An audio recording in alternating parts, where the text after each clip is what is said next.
The acting city of Johannesburg mayor is out to regain control of hijacked buildings that have been proven to be unsafe for habitation. Kenny Kunene says some of the high-rise buildings have also become hotspots for criminals. At the same time, the Metro's Public Safety MMC, Dr. Mgcini Tshwaku, has launched what he calls a multifaceted crime and grime busting operation. Dr. Tshwaku joins us now to give us more perspective on these crime busting operations. MMC, good to have you, and thank you very much for your time tonight. So, the past 2 days and the actions and the campaign that you have been engaged in, did it yield the expected results? Is this where you wanted to get to? No, thank you very much, Thabo. Yes, it actually did. If you remember, we've got a building called Casamia, and then we've got another building called Venin Court, and then also close to Casamia, there is another building called the Park Lane. So in Casamia, the people, they were told that the building is not in good condition. It's not good for inhabitancy. And also the EMS has inspected the building, find that it's not complying according to fire standards. And then they need to move out. And then they promised to move out around in November last year, and then they changed the goalpost to January and all of that. But now we've managed now to come to a conclusion in terms of the contractor to do renovation has been appointed by Joshco, and it needs to move in ASAP. So we are going to take the people and then relocate them into another building as a transit building. So they agreed and they were happy. And what is so shocking, and maybe some of the viewers, they don't understand, the people who are staying in those buildings, some of them can afford. They did an affordability analysis, and in Casamia, they earn anywhere between 6,000 and 30,000. But all what they wanted, they were saying that they can't find accommodation in the city. So we said to them, it's okay, we are humane, we are going to help you to transit. So we've been giving them the notices because we want to renovate them and do a low-cost housing so that the people are able to pay the rates and taxes to the city, and so that it's a very good in a place for the students as well, to make a student accommodation. So, and remember, those buildings are also harboring criminals. Yeah, I want to come to that, but before the breaking of the bylaws and the harboring of criminals, let's talk about that particular strategy. Okay, there's one strategy, there's a housing strategy, which I hear you are articulating, but there is also a hijacked building eradication strategy that is required, because it does seem the question of hijacked buildings is not just a thing that you can do in 1 or 2 days and raid as politicians, but it's a sophisticated kind of network that is operating there that needs a proper strategy. For example, do we know in number, have we done an audit of how many of these buildings in the city have been hijacked? Okay, we're just waiting. I've been requesting that report from the GFITs and also from JPC and actually Joshco. But now these ones that I'm doing is these ones that have been out there, and also they actually been, if you come to public safety in the JMPD, people have been reporting it as places where criminals are actually staying because it's dark. There is no electricity, there is no sanitation, all of that. So it's just an abandoned building, and people are doing this there. So I just got another one, by the way, from the province, at least right now.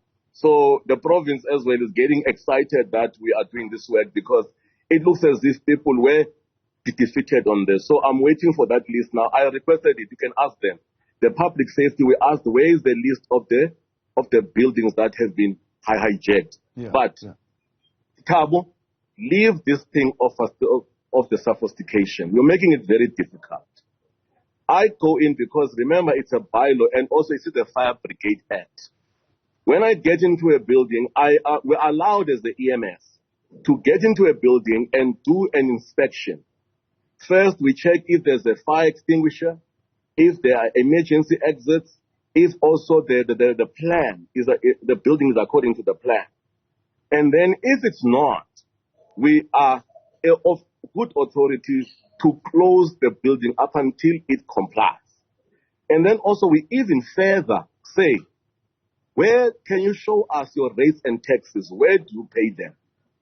And if you don't, then it's also like it's a criminal offense because you're supposed to be paying your rates and taxes. Yeah. And so and then so you've got all those things around us, but also we know that we can't just take people from there, evict them, and go somewhere. Yes. So we also do through Joshua. Joshua has identified transit places where we can temporarily place people, so that we are able to say fix those buildings, get them compliant, and then those who can afford, we say go back now and ensure that the person who's going to take over it, that there'll be a body corp or a committee will be paying rates and taxes. So we are humane like that.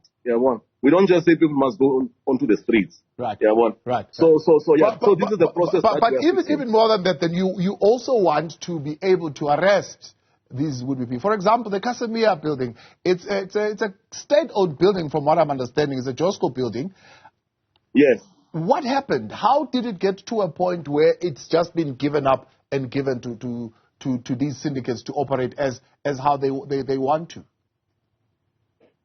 No, what happens is that when you renovate it and do all the stuff like that, and then you've got people, and then you just close it up because now you are waiting for people to actually move in.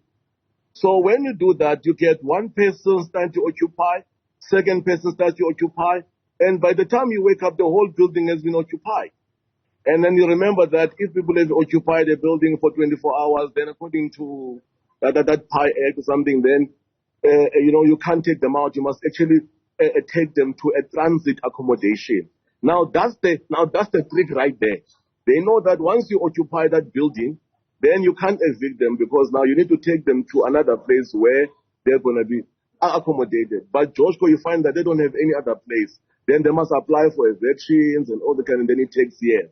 So you've got the syndicates which come in there, they just wait when the building is constructed and done, and then boom, they just go inside. In other buildings, Joshua was able to use JMPD to really, to actually guard the building so that you don't have that people illegally occupying it, So they have a lot of that as well. So they're going to give us a list, and then we're going to actually, to really help them. But I told them that we are going to do a proof of concept with the Venin Court in the times to come. Right now, we're going to clean that area block by block.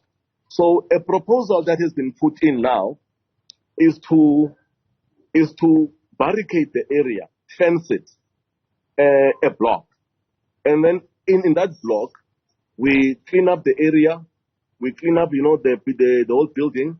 We do the audit of the people who are staying there, ensure that people are paying rates, and then renovate the building, make it accommodative for low-cost housing or for students, clean up the area, plug in the potholes, and make sure it's clean, that block.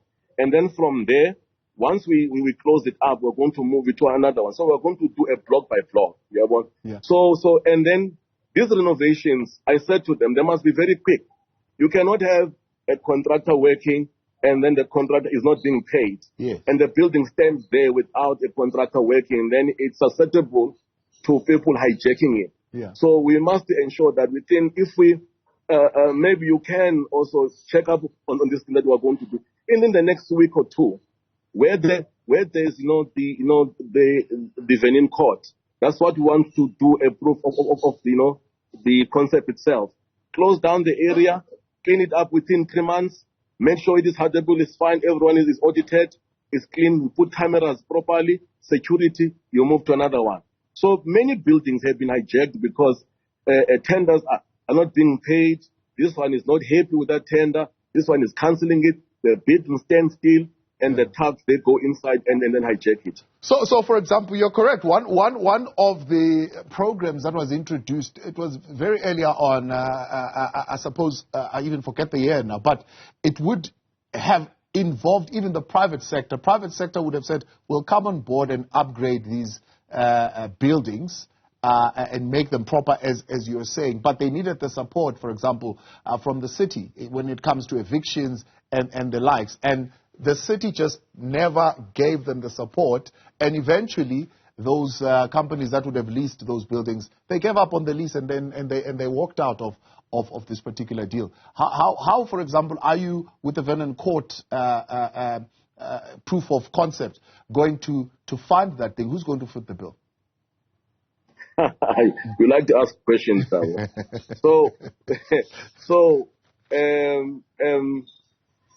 The other buildings of the JPC, they were private sector. There was a tender which actually came out for the private sector to come on board and actually fix it.